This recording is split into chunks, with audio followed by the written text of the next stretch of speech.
The day the aliens arrived was sunny and clear. People all over Earth watched their screens as strange ships appeared near the moon. No one knew if they should be afraid or excited. The world's leaders called for calm while they tried to figure out what was happening. Ambassador Daniel Wright stood in front of the mirror straightening his tie for the 5th time. At 53, with gray streaking his brown hair, he had never expected to become humanity's first representative to an alien species. The president had called him personally 3 days ago, right after the massive ships had been detected entering the solar system. "We need your diplomatic experience, Daniel," the president had said. "If these visitors mean us harm, we're already at their mercy. But if they want to talk, we need our best at that table." Now Daniel watched the military helicopter approach to take him to the newly established contact point in Nevada. His hands trembled slightly. The fate of humanity might rest on his ability to communicate with beings from another world. Major Lisa Rodriguez stood at perfect attention as Ambassador Wright approached the helicopter. Her dark uniform was spotless, her posture rigid. As the military advisor assigned to the diplomatic team, she had spent the last 72 hours studying the alien ships with growing concern. "Ambassador," she said with a nod, "Dr. Bennett is already on board." Dr. Alan Bennett barely looked up when they entered the helicopter. The xenobiologist was surrounded by tablets displaying the limited data they had on the visitors. His eyes were red from lack of sleep. "I've been analyzing the atmospheric samples they released," Bennett said without greeting. "They breathe a nitrogen-oxygen mix like us, but with higher oxygen content. That's good news for face-to-face meetings." The helicopter lifted off, heading toward the desert where the first alien shuttle had landed 12 hours ago. As they approached the site, Daniel saw the gleaming silver disk that had touched down.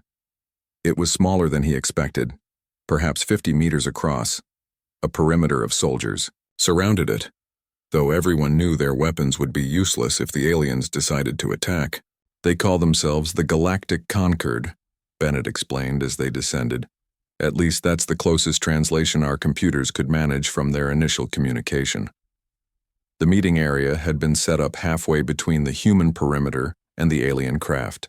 A simple table with chairs on both sides stood in the open air. "Remember," Daniel told his team as they walked toward the table, "be respectful but cautious. Share nothing about our military capabilities or weaknesses." Major Rodriguez nodded, grimly. "They already know more about us than we do about them, Ambassador. They've been observing us for months according to their message." The door of the alien craft opened. 3 figures emerged and walked slowly toward the meeting area. They moved with a fluid grace that seemed almost unnatural.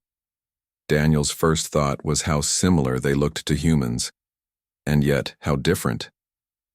They stood upright on 2 legs, had 2 arms, and their faces had features in roughly the same places as human faces. But their skin was a pale blue-gray, their eyes much larger, with no visible pupils. Where human ears would be, they had intricate, shell-like structures. "Deep breaths," Daniel whispered to himself as they approached. The tallest of the aliens stepped forward. "I am High Emissary Zaktal of the Galactic Concord. We bring greetings to Earth." The voice came not from the alien but from a small device at its throat. "The translation was perfect, with only a slight mechanical quality. I am Ambassador Daniel Wright. On behalf of Earth, we welcome you and look forward to peaceful exchange between our peoples." The meeting lasted 3 hours. The aliens explained that they represented a coalition of 17 spacefaring species who had formed the Concord for mutual benefit and advancement. They offered technological exchange, cultural integration, and eventually a place for humans within their coalition. "We have observed your world for some time," Zaktal said. "Your species has great potential. You have advanced remarkably quickly, despite your isolation." Daniel noticed how the alien's large eyes never blinked. "We are eager to learn from the Concord's experience," he replied carefully. "But we would like to understand more about your people before making any formal agreements." Zikatal's lipless mouth curved slightly. "Of course, caution is the mark of wisdom. We propose a series of cultural exchanges to begin the process of mutual understanding." Thousands of miles away, Commander Heather Mason frowned at the data on her screen. From her position at the Pacific Space Command, she had been tracking the alien fleet since they entered the solar system. They said they have 12 ships, correct? She asked her lieutenant. Yes, Commander. That's what they reported to the diplomatic team. Heather pointed to her screen. Then what are these signatures here beyond Jupiter? Our long-range sensors show at least 15 more vessels holding position. Her lieutenant looked concerned. Should we report this? Heather nodded slowly. Draft a message to Central Command. Mark it urgent. 2 weeks after first contact, celebrations broke out across Earth. The Conquered had shared medical technology that cured 3 previously untreatable diseases. World leaders spoke of a new era of prosperity. The stock market soared as companies raced to position themselves for alien technology transfers. Ambassador Wright sat alone in his office, reviewing the cultural integration timeline that emissary Skital had presented that morning. Something about the document bothered him. The friendly language masked what seemed like very specific requirements for Earth to provide rare minerals and biological samples. His phone rang. It was Commander Mason. Ambassador, I've been trying to reach you for days, she said without preamble. My reports about the hidden Conquered fleet have been buried. Nobody at command will discuss them. Daniel felt a chill. What are you suggesting, Commander? I'm suggesting you look at their flight patterns. They're not positioned for communication or observation. They're positioned for attack coverage. Before Daniel could respond, his assistant rushed in.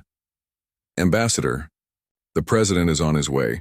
The Concorde has just announced they're ready to share faster-than-light travel technology. As his office filled with excited staff, Daniel looked down at Zikatal's document again. On page 17, almost hidden in technical jargon, was a reference to processing worlds with disruptive species. Commander Mason was still on the line. Ambassador, are you there? Yes, Daniel said quietly. Keep monitoring them, Commander. And prepare for the worst. In his gut, he knew something was very wrong. But around him, humanity celebrated its new friends among the stars. 6 months after the aliens arrived, Earth was preparing for its biggest celebration yet. The Global Friendship Festival would mark half a year of cooperation between humanity and the Galactic Conquered. Cities across the planet planned parades, concerts, and fireworks. Schools were closed. Many businesses gave their workers the day off. Ambassador Daniel Wright couldn't share in the excitement. He stood by the window of his office watching people hang colorful banners in the street below. The nagging feeling that something was wrong had only grown stronger over the past months. His phone rang. It was Commander Heather Mason again. Ambassador, I need you to listen carefully, she said. Her voice was tense. The hidden Conquered ships I've been tracking have changed position. They're moving into low orbit around Earth, all of them. Daniel felt his mouth go dry. What does that mean? It means they're positioning for a strike. I've tried to warn Central Command, but they won't listen. They say I'm being paranoid, that I'll damage relations with our new allies. Her voice cracked slightly. Ambassador, I think we're out of time. Daniel looked at his watch. The main celebration was set to begin in 3 hours, with High Emissary Zakatal addressing the United Nations General Assembly. Earth's leaders would all be there. What can we do? He asked. I've put Lunar Defense Base Alpha on alert against orders. If anything happens, we'll be ready to respond. It's all I can do. The line went dead. Daniel stared at his phone, then at the happy crowds below. He had to try one more time to warn someone. He picked up the phone and dialed the president's office. Across the globe, in parks and squares and stadiums, people gathered for the celebration. Giant screens were set up to broadcast Zakatal's speech. Children waved little flags showing Earth and the Conquered symbol side by side. At exactly noon, Greenwich Mean Time, the screens flickered. People expected to see the UN Assembly Hall. Instead, they saw the face of High Emissary Zikatal, much closer than usual, its large eyes somehow colder. People of Earth, the mechanical voice began. The Galactic Conquered has completed its assessment of your species. The crowd in New York fell silent, confused by the unexpected message.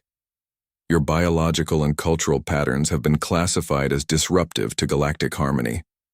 The Concord regrets to inform you that Earth has been designated for processing. Before anyone could understand what this meant, the sky burned. The first energy beams struck major cities simultaneously. Buildings vaporized, streets melted. The screams lasted only seconds before they were silenced forever. At Lunar Defense, Base Alpha, Commander Mason watched in horror as her screen showed multiple orbital strikes hitting Earth's surface. "Get me weapons control now," she shouted. "Launch all defensive missiles at the Concord fleet." "But Commander," her lieutenant protested, "Central Command hasn't authorized." "Central Command is gone," Mason said grimly, pointing to the screen, showing Washington, D.C. engulfed in fire. "I'm authorizing it. Launch everything we have." The lieutenant hesitated only a moment before turning to his console. "Yes, Commander. Missiles launching." It wasn't much, just 36 missiles with nuclear warheads, but it was all they had. Mason knew it probably wouldn't be enough, but they had to try. On Earth, Ambassador Wright had just left his office when the attack began. He felt the building shake, heard the distant explosions. Through the window, he saw the sky filled with Concord ships, far more than the 12 that had been officially acknowledged. He ran to the emergency stairwell just as the building's top floors exploded. Chunks of concrete rained down. He stumbled, fell, got back up. His only thought was to find somewhere underground. As he reached the street, a Concorde shuttle landed nearby. 3 aliens emerged wearing some kind of protective suits. They carried devices Wright had never seen before. When they pointed these at a group of fleeing humans, the people simply collapsed, their bodies twitching briefly before going still. Wright ducked behind a burned-out car. One of the aliens turned in his direction. He held his breath. But then something exploded overhead. The aliens looked up. Lunar missiles were entering the atmosphere, heading for the conquered ships. The aliens spoke rapidly to each other, then returned to their shuttle. Wright used the distraction to run toward the subway entrance. He would be safer underground. On the moon, Commander Mason watched as their missiles hit the conquered fleet. 3 alien ships exploded. 2 more spun out of control. It was something, at least. "Ma'am," her lieutenant called out. "We've got incoming." "Lots of incoming." Mason looked at her radar. Dozens of energy signatures were heading straight for the lunar base. "Get everyone to the emergency shelters," she ordered, "and download all our data to the backup facility in Mare Crisium. They need to know what happened here." As her team rushed to follow orders, Mason sent one final message to all Earth military units still functioning. "This is Commander Heather, Mason of Lunar Defense Base Alpha. The Galactic Concord has launched an unprovoked attack on Earth. This is not a war. This is genocide. Conventional military response is ineffective. Abandon standard protocols. I repeat, abandon standard protocols. Survive at all costs. Humanity must survive." The shelter door sealed just as the first Concord weapons hit the lunar surface. In an underground bunker beneath the Rocky Mountains, General Kevin Powell received Mason's message. Around him, shell-shocked military personnel tried to make sense of what was happening. Reports were coming in from around the world, or rather, they were stopping as bases and cities went silent. "Sir," a young officer said, "what are our orders?" Powell looked at the screens showing the destruction of everything he had sworn to protect. In 6 hours, Earth had lost billions of people. Their military defenses were designed for human enemies, not this. "Abandon standard protocols," he repeated Mason's words. Then after a long moment, "Send out the call to all surviving units. We're switching to Operation Dark Winter." "Sir, that's only a theoretical plan. It's never been approved. It violates every international convention on warfare." "Those conventions just died with 3 billion people," Powell said flatly. "From now on, there are no rules. We fight however we can. We survive however we can." He turned to his communications officer. "And find me Dr. Olivia Carter. If anyone can help us understand their technology, it's her." In a small research facility in Antarctica, Dr. Carter was already at work. As one of the few scientists who had expressed doubts about the Concorde's intentions. She had been removed from the official contact team months ago. Now, as she looked at the satellite images of Earth burning, she felt no satisfaction in being right. Instead, she pulled up the files she had secretly compiled on Concorde technology. She had work to do. The war for survival had begun. 3 years had passed since the day the sky burned. Earth was a different place now. The once bustling cities were broken shells. Weeds grew through cracked highways. Wild animals roamed freely through abandoned towns. But humans were still there, hidden, watching, surviving, and planning. Deep beneath the Antarctic ice, Dr. Olivia Carter worked in a lab that had once been used for climate research. Now it served as one of humanity's most important resistance centers. The walls were covered with diagrams of Concorde technology. Tables held alien devices in various stages of disassembly. Dr. Carter hadn't slept in 30 hours, but she couldn't stop now. She was close to a breakthrough. The captured Concorde communication device in front of her was almost ready to be activated. "Try it now," she said to her assistant Sam. Sam pressed a sequence of symbols on the device. It hummed to life, projecting strange characters into the air. "We did it." Dr. Carter's tired face broke into a smile. "We can now listen to their communications." Voice came from the doorway. Just in time. Dr. Carter turned to see Heather Mason, now Admiral Mason, standing there. The former commander of Lunar Defense Base Alpha had changed over the years. Her face was thinner, with a long scar running down one cheek. Her left arm was now a prosthetic, made from modified Concorde parts. "The convoy from Nevada arrived safely," Mason said. "General Powell is on his way down." Dr. Carter nodded. "Good. He needs to see this." After the initial attack, the Concorde had seemed content to let the survivors hide. Their main fleet had moved on months ago, leaving behind only a small occupation force. They believed humanity was defeated, reduced to small bands of frightened refugees. They were wrong. In underground bunkers, in mountain hideaways, in repurposed mine shafts and subway tunnels, humanity had been rebuilding, learning, adapting. General Kevin Powell entered the lab. His uniform was worn and patched, but his back was straight, his eyes alert. "Dr. Carter." "Admiral, what's our status?" Dr. Carter pointed to the alien device. "We can now intercept their communications, but that's not all." She picked up what looked like a gun, but unlike any human weapon. "We've reverse-engineered their basic energy weapons. We can make our own now." Powell's eyes widened slightly. "How many?" "With the materials we have? Maybe 500. Not enough for a full-scale war, but enough for targeted strikes." Powell nodded. "It's a start." He turned to Admiral Mason. "How's your fleet coming along?" Mason smiled grimly. "The term fleet might be generous. We have 12 vessels that can actually fly in space. Most are converted cargo ships with cobbled-together weapons. But they work, and the crews are ready."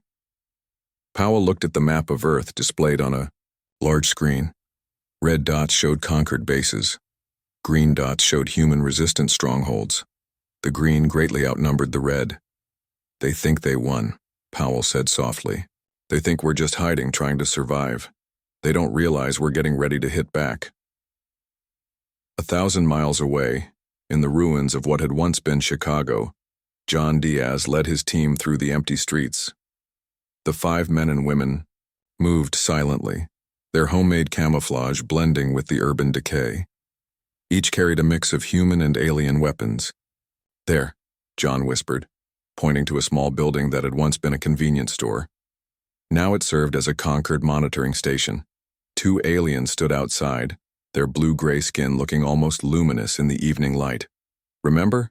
The plan," John told his team. "We need at least one of them alive. Dr. Carter needs more subjects to study."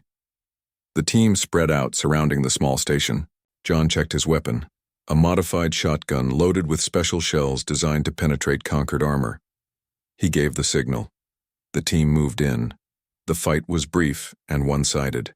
The Concorde soldiers were caught completely by surprise. They had grown lazy, certain that humans were no longer a threat. Secure that one, John ordered, pointing to an alien that was still moving.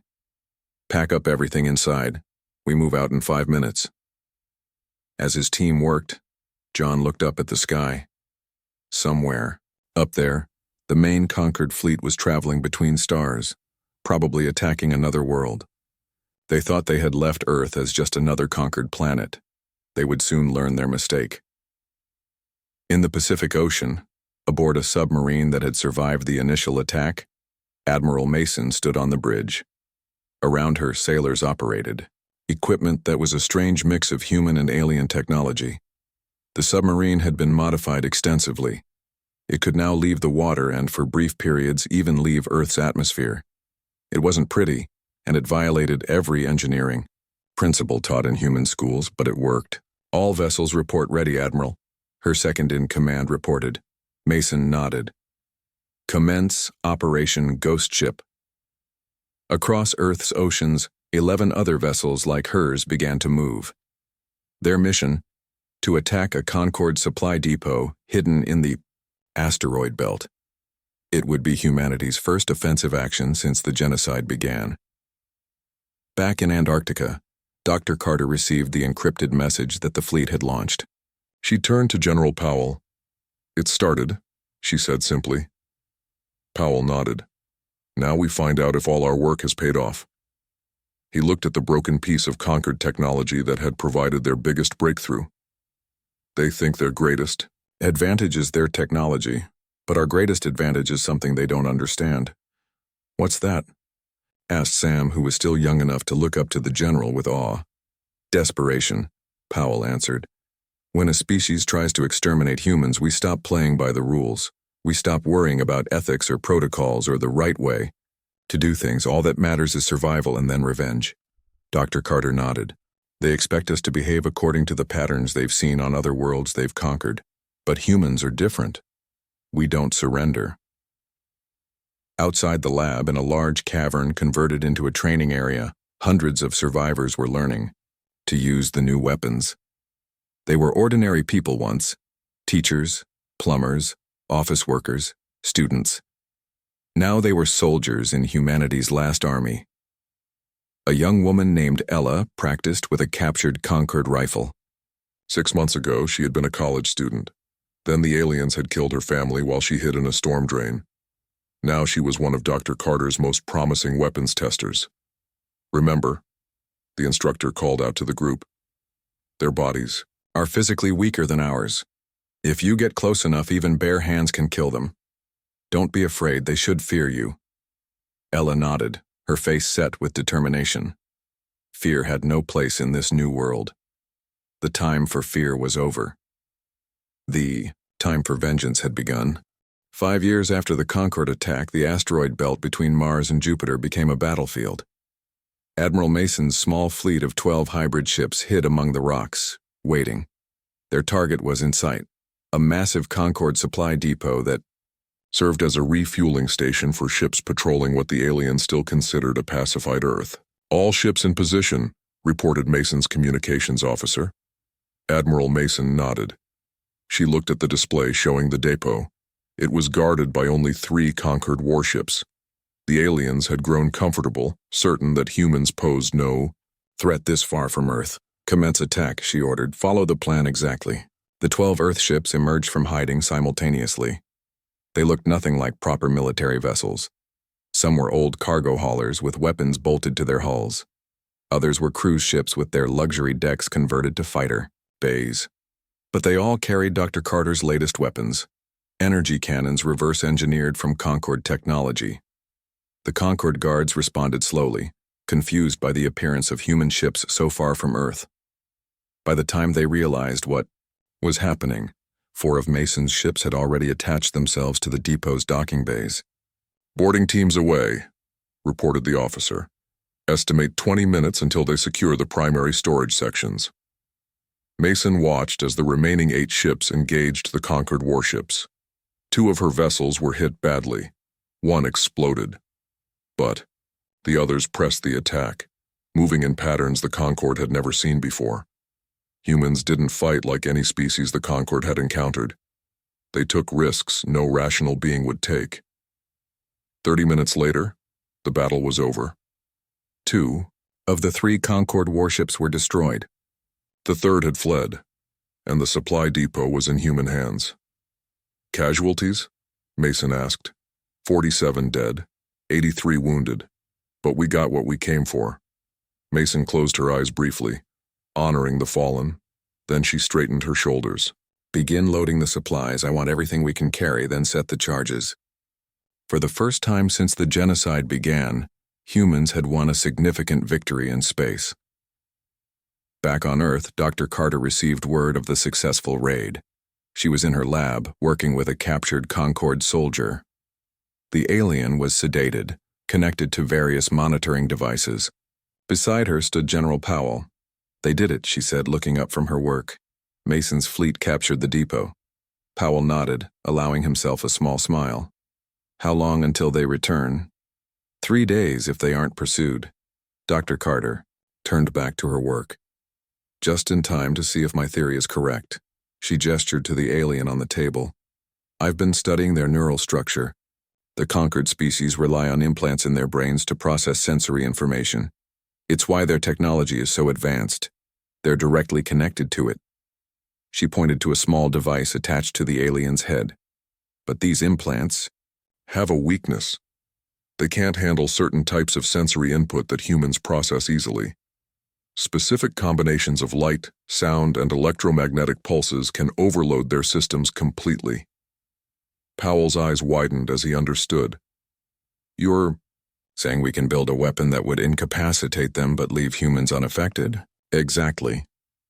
Dr. Carter's face was grim. It won't be pretty.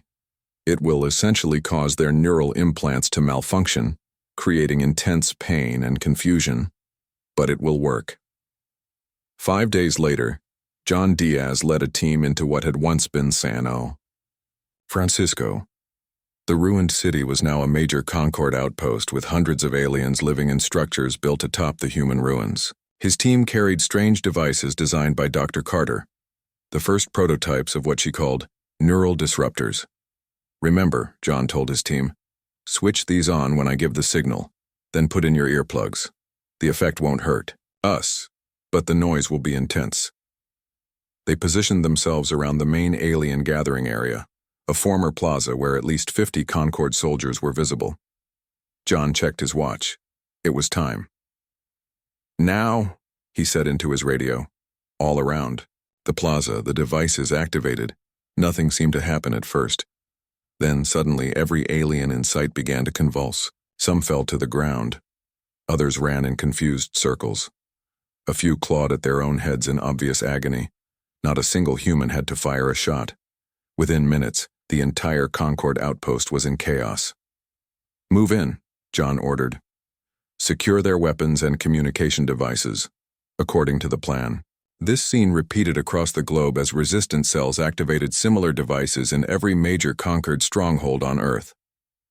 For the first time, humans had a weapon that gave them a clear advantage over their technologically superior enemy. In his underground command center, General Powell received reports of successful operations from around the world. He turned to his staff. Initiate Phase 2 of Operation Vengeance, he ordered. It's time to take the fight to their leadership. Phase 2 was simple in concept, but radical in execution. Instead of targeting conquered military assets, humans would now focus exclusively on killing Concorde leaders and administrators. Anyone giving orders would become a target. The strategy was not to win battles, but to create chaos in the enemy's command structure. Sir, one of Powell's aides said hesitantly, this violates every convention of warfare we've ever had. Powell's face hardened. Those conventions died when they tried to exterminate us. We're not fighting a war anymore. We're ensuring our survival as a species. Meanwhile, Admiral Mason's fleet returned to Earth orbit, loaded with captured Concorde technology. As the ships approached the moon, Mason made a decision. It's time to reclaim lunar territory, she told her captains. The moon will be our staging ground for operations deeper into the solar system. The few Concorde forces still stationed on the moon were caught by surprise. Most were administrators rather than soldiers. They surrendered quickly when faced with Dr. Carter's neural disruptors. 3 days later, Admiral Mason stood in the ruins of Lunar Defense Base Alpha, where her resistance had begun 5 years earlier. Crews were already working to restore the facility. "We've come full circle," she said to her second-in-command. "This is where we made our first stand, and now it's where we'll begin pushing them back for good."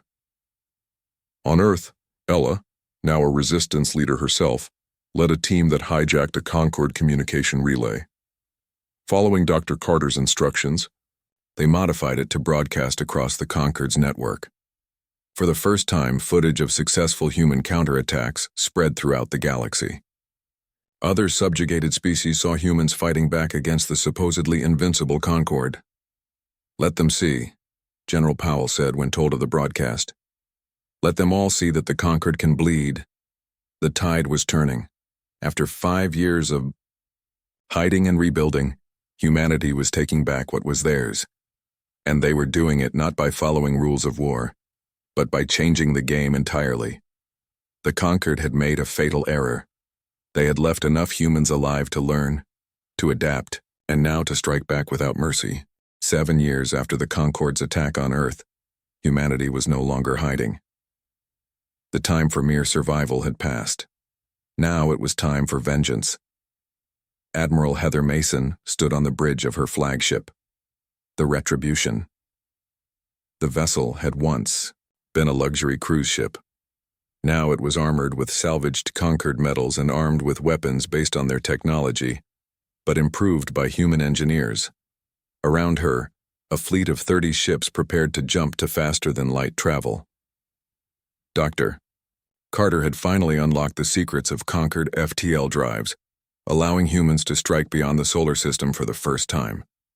"All ships report ready, Admiral," her second-in-command said. Mason nodded. "Commence Operation Payback." The fleet vanished in flashes of light, heading toward the nearest Concord colony world. On Earth, Dr. Olivia Carter watched the fleet depart from a monitor in her lab. She turned to General Powell, who stood beside her. "It's begun," she said simply. Powell nodded. "The ground teams are ready too." Dr. Carter had created more than just weapons. She had also developed a virus that could infect Concord computer systems. Once uploaded to their networks, it would turn their own defense systems against them. "I never thought I'd use my knowledge to cause such harm," she said quietly. Powell put a hand on her shoulder. "What you've done will save humanity. Remember that. They gave us no choice when they tried to wipe us out." In space, Admiral Mason's fleet emerged from FTL near a Concord colony called Nelva Prime.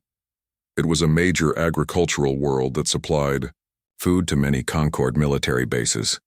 Its defenses were minimal. The Concord never expected an attack this far from the front lines of their various conquests. "Launch fighters," Mason ordered. "Target their defense grid first, then their communication arrays. Ground teams prepare for deployment." Small, nimble craft shot from the larger ships. They were piloted by humans who had trained for years for this moment. Their ships were a strange mix of human and Concord design. Ugly, but deadly effective. The Concord defenders responded slowly, confused by the appearance of ships they didn't recognize. By the time they realized they were under attack by humans, a species they thought was nearly extinct, it was too late. "Defense grid neutralized," reported Mason's weapons officer. "Communication arrays destroyed. They can't call for help." Mason nodded. "Begin landing operations." Large transport ships descended toward the planet's surface. They carried hundreds of soldiers led by John Diaz, now a colonel in Earth's unified military. Each soldier carried neural disruptors and other weapons specifically designed to target Concord weaknesses. "Remember," John told his troops as their ship entered the atmosphere, "no prisoners. We didn't come here to occupy. We came here to send a message." The landing was met with disorganized resistance. The Concord soldiers stationed on Nelva Prime had never faced a real battle. They broke quickly when confronted with the neural disruptors and the cold efficiency of human soldiers, who had spent years preparing for this day. In the colony's main control center, John's team uploaded Dr. Carter's virus to the planet's network. Within minutes, defensive turrets meant to protect the colony began firing on conquered buildings and ships instead. "Upload complete," reported one of John's tech specialists. "The virus is spreading through their system." John nodded. He activated his communication device. "Admiral, the package is delivered. We're ready for Phase 2. In orbit, Admiral Mason received the message. "Understood, Colonel. Commence Phase 2. All ships, prepare for jump to the next target." This scene repeated across 3 more conquered worlds over the next month. Each time, the pattern was the same. Disable defenses, land troops upload the virus, destroy key infrastructure, then leave. No occupation, no mercy. Just precise, calculated destruction. Word of the attack spread through the conquered faster than their leadership could contain it. For the first time in their history, they faced a species that had survived their processing and was now striking back. The conquered High Council convened an emergency meeting. Representatives of the 17 species that made up the coalition argued bitterly, each blaming the others for the failure to completely eliminate the humans. "How could they have recovered so quickly?" demanded Councillor Vrax of the Pelleran species. "They were supposed to be reduced to pre-industrial technology levels." High Emissary Zakatal, who had once greeted Ambassador Wright with false friendship, replied coldly, "Their adaptability was underestimated. A mistake we will not make again." Before the debate could continue, the council chamber's communication system activated on its own. The large screen that dominated one wall flickered to life. The face that appeared was human, General Kevin Powell. "Concord High Council," he said, his voice hard as steel. "I am General Kevin Powell of Earth. Consider this the only communication you will receive from us." The council members stared in shock. No one had ever hacked their secure systems before. "7 years ago," Powell continued, "you attempted to exterminate my species. You killed billions of us. You thought the survivors would hide and eventually die out." He leaned closer to the camera. "You were wrong." There was complete silence in the council chamber. "We are not like the other species you've conquered. We don't surrender, we don't forget, and we don't forgive." Powell's face showed no emotion as he delivered the final message. "You chose extinction when you chose genocide. There will be no negotiations, no peace treaties, no surrender terms. Just understand this. We're coming for all of you." The screen went black. In the days that followed, panic spread through the conquered. Member species began withdrawing their ships to protect their own worlds, rather than maintaining the coalition's unified defense. Some openly questioned whether continuing to fight humans was worth the cost. 3 months after Powell's message, Admiral Mason's now much larger fleet, joined by ships from other species that had broken away from the Concord, approached the coalition's capital world. Dr. Carter stood beside her on the bridge. "Are you ready for this?" she asked. Mason nodded. "For 7 years I've been ready." The final battle was brief but intense. The conquered fleet fought desperately, but they were facing not just humans now, but also ships from 4 other species, who had seen humanity's resistance as inspiration for their own freedom. As the last conquered defenses fell, Admiral Mason and Dr. Carter led a team to the surface, to the very council chamber where Powell's message had been received. There, surrounded by the cowering leadership of the once mighty Concord, Mason delivered humanity's terms. "The Galactic Concord is dissolved as of today," she said. "In its place we establish the Interstellar Alliance, a true coalition of equals, not conquerors and victims." She looked at each alien counselor in turn. "Some of you will face justice for war crimes. Others will help rebuild what you destroyed. All of you will remember this. Humanity did not start this fight, but we finished it." Back on Earth, amid the ruins of civilization, people began to rebuild once more. But this time, they built not just for themselves, but as the military backbone of a new galactic order, one founded not on false civility, but on strength and mutual respect. The stars, once a source of death, now offered humanity a future, beyond anything they had imagined before the war. And the galaxy learned a crucial lesson. Be kind to all, but never be weak, or invite the humans' wrath.